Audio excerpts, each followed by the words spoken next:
Are there any other final questions? Yes, sir. Thank you so much for doing this today. I really was interested in all this leadership discussion, and I was wondering what you felt is your strongest leadership characteristic, or something that you feel like you really bring to the table. Being interviewed? So what was my strongest leadership? So one of the things that I've learned over time, and it was one of the things that I learned that I was good at, was being able to get that shop basket and to really see what was in front of me and be able to put things together. I learned that I had to learn the hard way. I don't have to know how to do everything. But as long as I know who knows how to do the things that need to get done, I'm able to pull that team together and keep people on task. People laugh at me when if I do have meetings, because I'm anti-meeting, but I try to discern when I need to have a meeting and when I don't. My meetings start at half an hour. If I don't need it more than a half an hour, it stays at half an hour. I have very few 1-hour meetings unless I just know the content is so weighty that we have to do an hour. But I keep people on task. My meetings always stop early. Am I early today? See, I'm early today. I always believe in giving people time back. I think that's my strongest characteristic. Thank you for asking that question. Did I get the job? Thank you. All right, I got a thumbs up from a millennial at that too. Yes, sir. You mentioned earlier about loyalty and your experience that you were in finance and you hated it, but yet you stayed and you got something really good out of it. How do you feel like for us in general? Would 3 years be enough to kind of learn, or would you say just go ahead and drop the ball when it comes to, because there's different opinions. Some people say leave right away, others say learn the job first, and then, take your leave. That's a good question. Figure out before you walk into something what you want out of it. Figure out when I told you about setting expectations. So, going back to my career journey just real quick. For 9 years, I was at Columbia campus, and I was pretty stagnant. I loved what I was doing.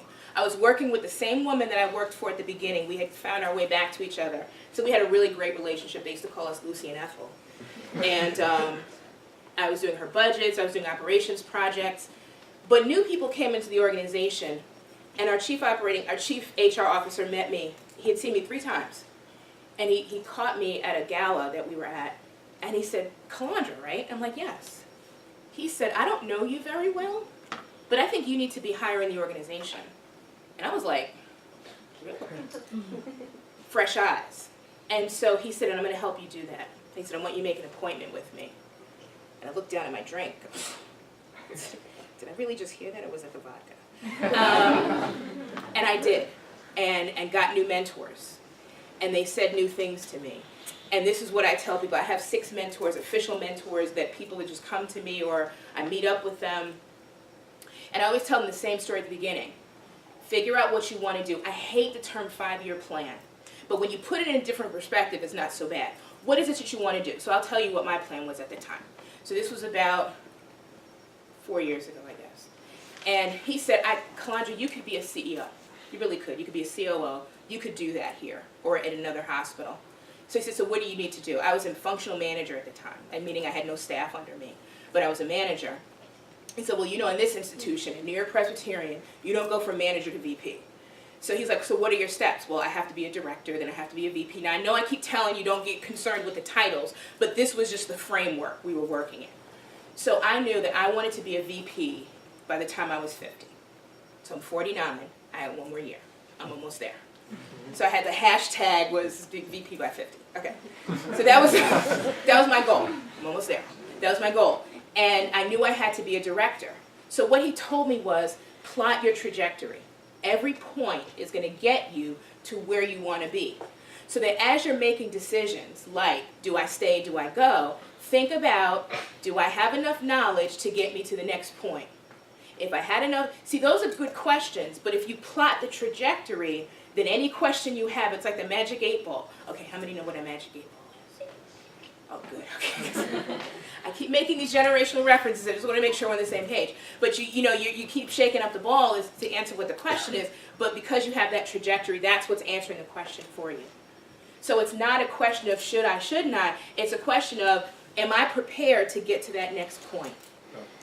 If you feel that there's more that you can learn, then you stay there. If you feel like you've learned enough and you're ready to take that and package it and grab your marbles and go, you do that too. Thank you. Yes, sir. Yeah. You mentioned earlier that most of the employees in your division are baby boomers. Is that advantageous to the goals that you have, or do you have a goal of kind of mixing eventually that generational? That's a good question. So the culture at Westchester is interesting.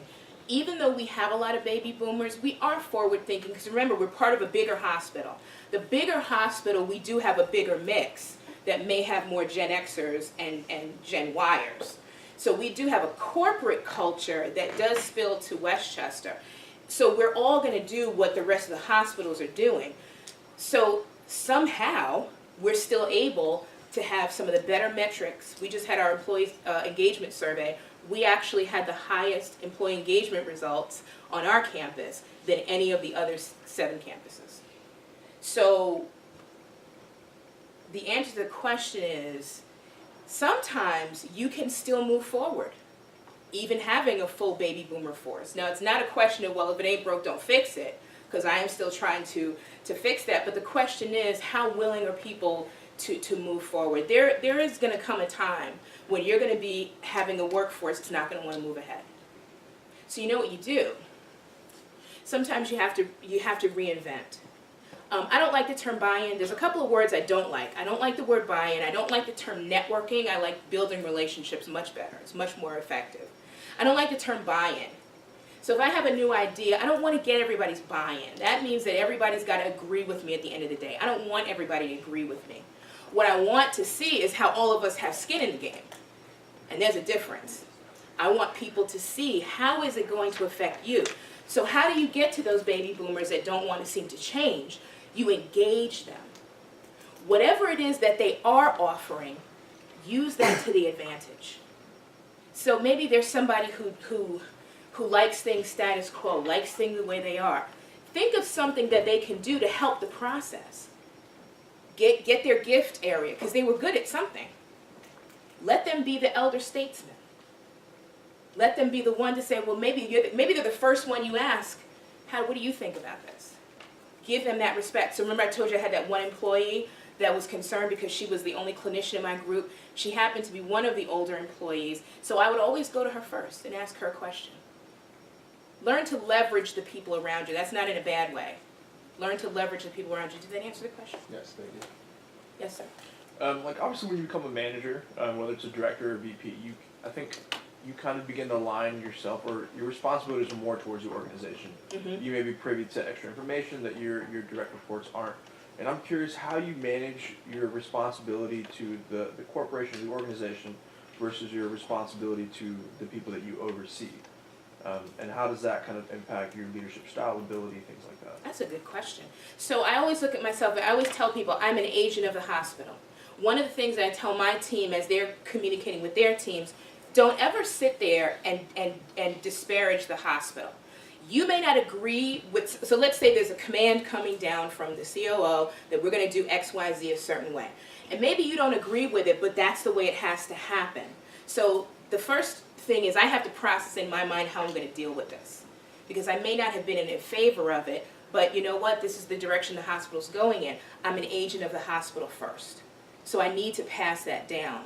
I need to present it to my team, not in a way that says, this is a dumb thing they're going to do, but we got to do it, so let's make it work. You will never hear me say that. But I will be transparent, and I'll say, you know, this might pose some challenges for us.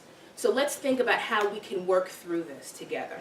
You're always an agent of the organization, and you also do have a loyalty to your staff. You need to keep them engaged.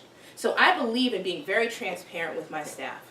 In fact, at one point, the people that report directly to me are from different departments.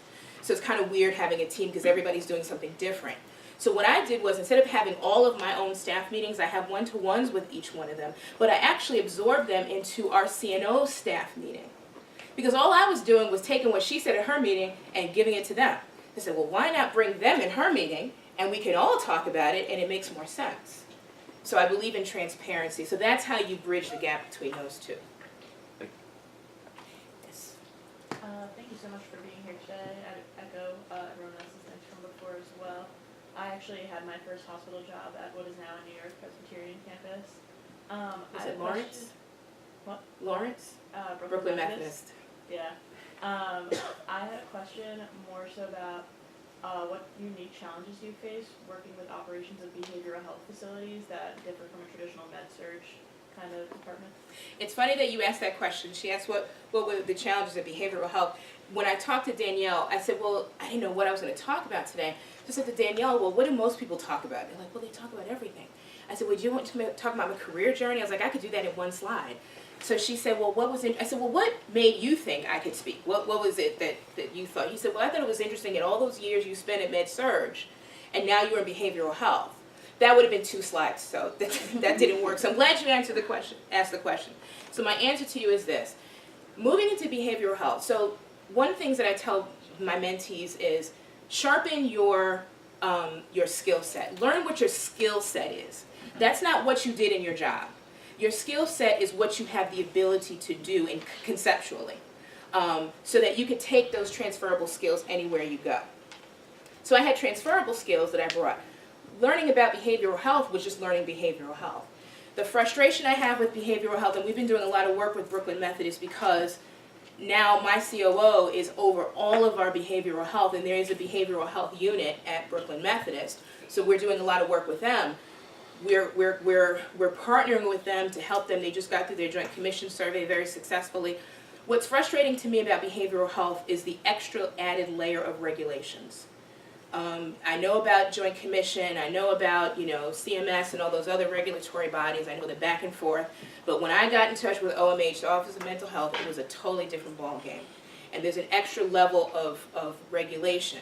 What I'll say to you is that no matter what division you go to, if you go into oncology or other areas of med-surg, there's some transferable skills, but some things you'll just learn. In 3 years, I pretty much know behavioral health. I had no choice. But it's also different because if you remember why you're in this game in the first place. Why was I in the game in the first place? I didn't want to be a health administrator because I just wanted to be a leader and run people. I wanted to help make changes for patients. I didn't want to take direct care of them as a pediatrician, but I wanted to be in charge of processes that would allow people to get better. So if that meant I helped the patient experience, I may not be giving them medical care. So behavioral health is also a different ball of wax because you're dealing with a different population of people who are dealing with very different illnesses. It also means that you learn to be a champion for mental health because there's still a stigma. It's not as sexy and pretty as cardiology. It's not as intense as oncology. Behavioral health is still the stepchildren in the corner. Really? I'm used to it. That's not, it'd be going off in here. Yeah, that's the game we play too. We'll just play. I want to stay put. There you go. That's what I did when I was a Well, because it's in here. Right. Would be off. Oh, somebody's running. Somebody's running. That's not a good thing either. Somebody's They're getting out your final. Any other did I answer your question? Yes, Thank you. Yes, sir. How do you stay connected? I know you started off as a care coordinator, and now you're in your role now. How do you stay connected to patients? I know you speak about. Oh, I round on units. Okay. I round on the units. I interact. Now it's different with behavioral health because we have locked units, and I want to make sure that I'm respectful of the patients. We always talk about the suits on the units and how many administrators come on, but I usually try to round either with our patient experience person or sometimes my boss and I will round together. And we'll actually round on the units and talk to patients and staff. That's leadership rounding is crucial, regardless as to what discipline you're in. You need to talk to patients and you need to talk to the staff to find out if they have everything they need to take care of our patients. Was that the best way you were able to connect with clinicians, rounding with them? Oh, I didn't round with the clinicians. That's a different kind of connection. No, actually, in Westchester, it's actually good because I've always gotten along with physicians. When you understand and have physicians, Cornell is a weird place, Cornell and Columbia, because those are really prestigious physicians, so they're not always easy to reach. And connect with, but I've been very fortunate that the ones that I've worked with, I have been able to connect with. We have very forward-thinking physicians who want to be part of the process. So actually, one of my best friends at work is our medical director.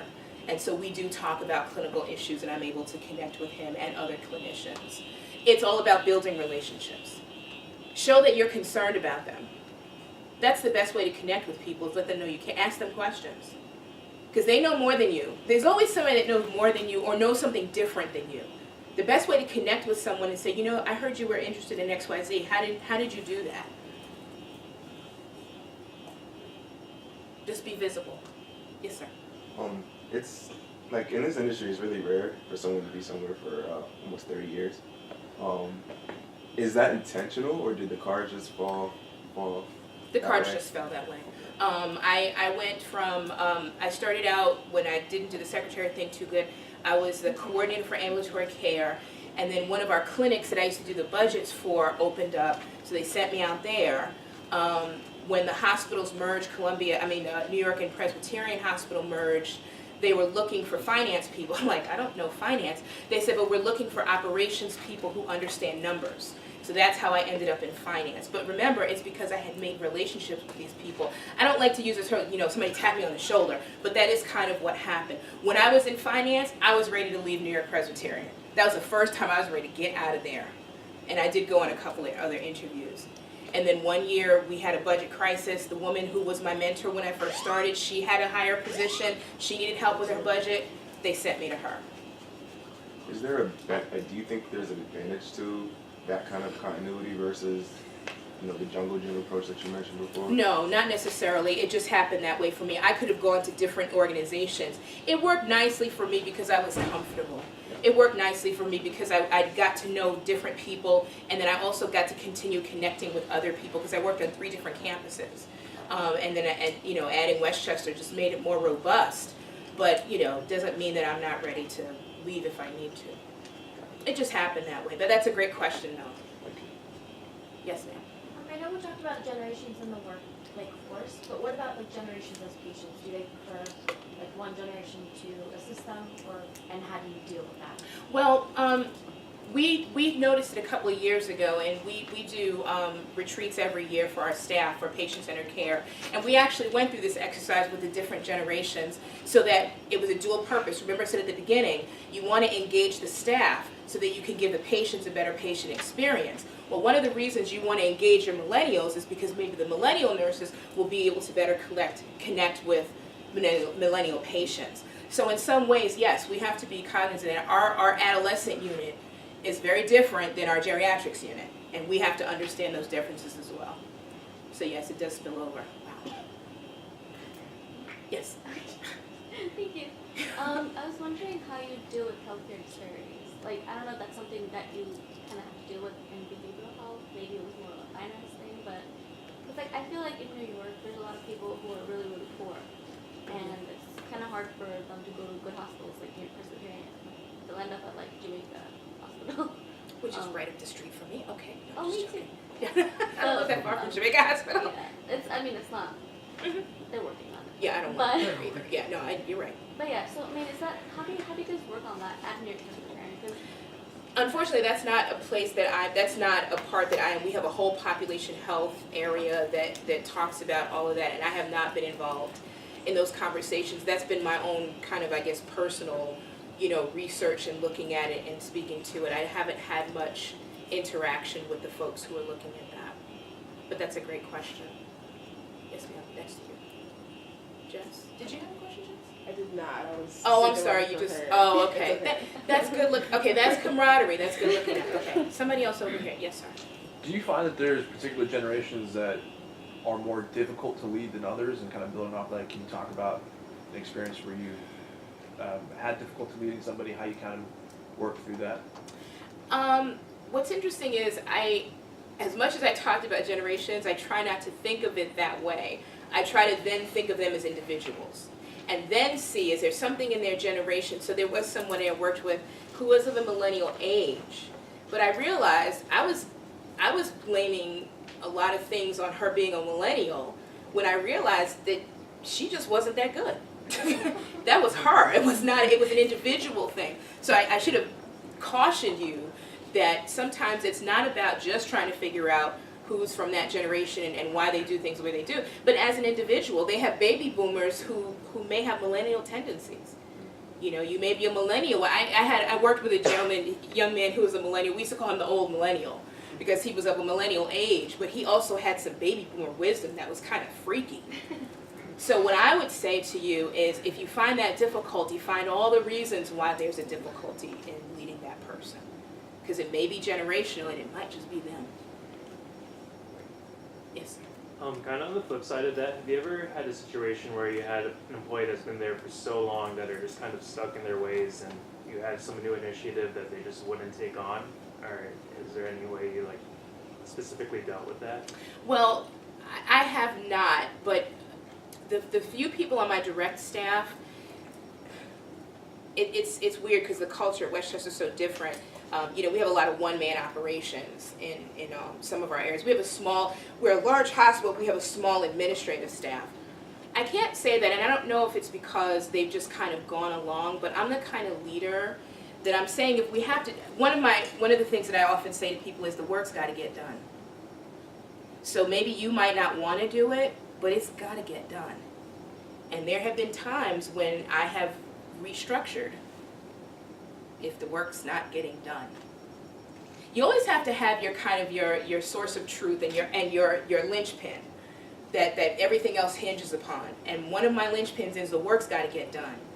I'm going to work with you, I'm going to collaborate with you, but at the end of the day, this work has got to get done. If it's not getting done, and if it's a project, if it's an initiative, if it's not getting done, there's a problem. So we're going to work through that problem. But if you are just that, I'm just not going to do it, well then we may need to discuss your tenure with the organization. It sounded depressing, but most people go along. They're like, okay, go on. She made that clear. Because sometimes it does, like there's a sense of entitlement that just flips me out sometimes. You know, like to say, well, I'm just not going to do it. It's like, well, it's not really a choice. I'm not saying, you know, I'm going to work with you. We're going to work together. We're going to figure this out. But to sit there and say you're not going to do it, really? You might want to rethink your position in this organization. Any other questions? Oh, I'm sorry. You know, I just came up. Can you speak a little bit to, as you moved up the ranks, the difficulties you faced, or if any, as a woman of color, whether that was code switching, feeling as 2 times the work, imposter syndrome, that sort of. That's a good question. I often ask myself that question because on the one hand, I feel like I didn't. My parents raised us to do the very best that we could no matter what we did. They let us know that yes, you're a woman, yes, you're an African American woman, you do have to work harder than everyone else. That was ingrained in me as a child. So because I grew up with that attitude, I don't know if I felt that I had to do that. That's just how I was. That's how I was raised. That's how I'm raising my children. So I cannot say that I've ever experienced where someone, first of all, my first boss was a woman. So she actually showed me that you can be a successful mother and working woman, you know, in the healthcare industry. That was the biggest lesson that I learned. So I had positive experiences. Did I see it with other women of color where it wasn't a positive experience in my organization? Yes, I did.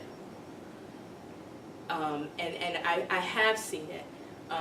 I'm grateful that I did not have to personally experience it, but it does exist. I am smart enough to know that it does exist. Somehow it passed over me.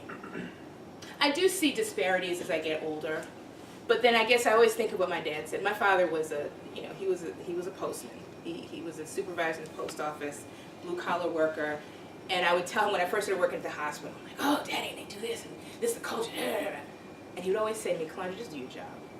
I don't want to hear all that. My father was a big talker.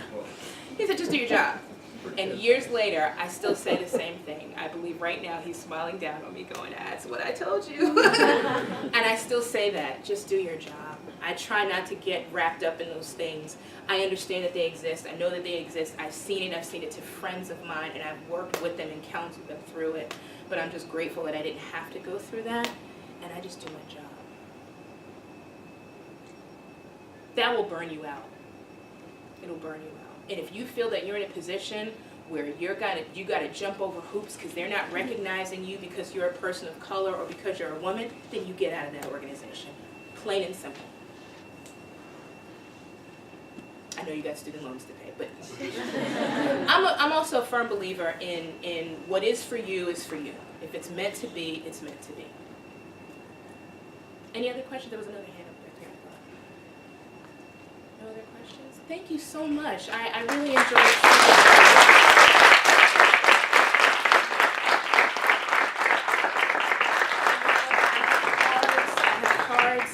If you want to keep in touch with me, I'm always looking for new mentees.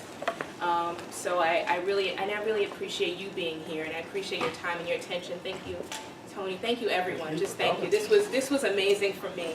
This little black girl from South Jamaica, Queens, ended up speaking at Cornell University. I want you to know that this is not something that I took lightly. Can you guys stay put? I want to get a picture of her with all of you, and I want to send it to Danielle. Oh. You can give her this. Yep, so on behalf of the Sloan family, just want to say thank you for coming up. It's always great to get a refreshing perspective on things we kind of take for granted, so thank you. I'm a crier, so I'm trying to